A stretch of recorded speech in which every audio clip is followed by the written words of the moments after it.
মতিঝিলের শাপলা চত্বরে অভিযানে হেফাজতের ৬১ কর্মী নিহত হওয়ার দাবি থেকে কৌশলে সরে আসছে মানবাধিকার সংগঠন অধিকার। সংস্থাটির রিপোর্টে মধ্যরাতের ওই অভিযানে শাপলা চত্বরে ৬১ জন নিহত হওয়ার সুনির্দিষ্ট তথ্য উল্লেখ করা হলেও সংস্থাটির একজন কর্তা ব্যক্তি এখন বলছেন এর বাইরেও ওই দিন ঢাকার আশপাশের বিভিন্ন স্থানে আরও যেসব সংঘাত ঘটেছে সেগুলোই নিহতদেরও এই তালিকায় গণ্য করা হয়েছে। তবে এই তালিকা এখনো গণমাধ্যমের কাছে তুলে ধরতে নারাজ সংস্থাটি।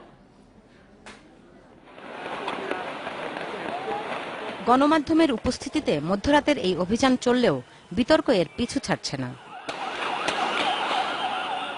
সর্বশেষ বিতর্কটি অধিকারের রিপোর্ট নিয়ে, যাতে বলা হয়েছে আইনশৃঙ্খলা রক্ষাকারী বাহিনীর এই অভিযানে ৬১ জন নিহত হয়েছে। তবে নিহতের তালিকা দিতে তারা নারাজ, এমনকি তা সরকারের তথ্য মন্ত্রণালয় চাইলেও নয়। ইতিমধ্যে সংস্থাটির সম্পাদক আদিলুর রহমান খানকে গ্রেফতার করা হয়েছে। তবে এখন আগের অবস্থান থেকে সরে এসে প্রতিষ্ঠানটির দাবি ওই তালিকা শুধুই শাপলা চত্বরে অভিযানে নিহতের নয়। এই ৬১ জন কি আপনার মানে শাপলা চত্বরের তালিকায় নাকি এর বাইরে?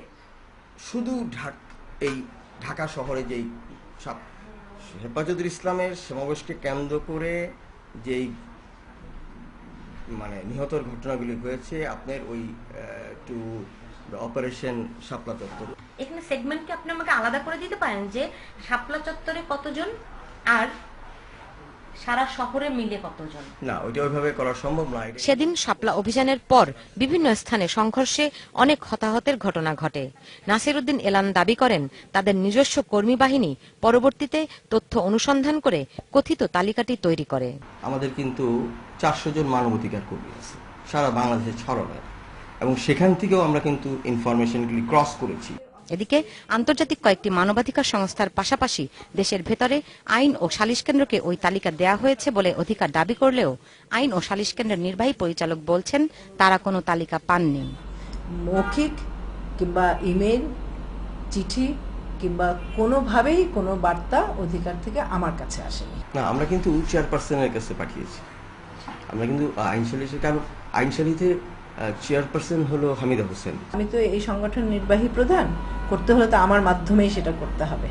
আমাদের চেয়ারপারসন এখন বিদেশে আছেন, তিনি আসলে জানতে পারবো যে আরো অন্য কোথাও কোনোভাবে গেছে কিনা। শাপলা চত্বরে অভিযানের পর থেকেই কখনো ২,৫০০ হাজার, কখনো হাজার হাজার, কখনো অসংখ্য মানুষ নিহত হওয়ার দাবি উঠছে বিভিন্ন সংগঠনের পক্ষ থেকে। Sultana Rahman, independent news, Dhaka.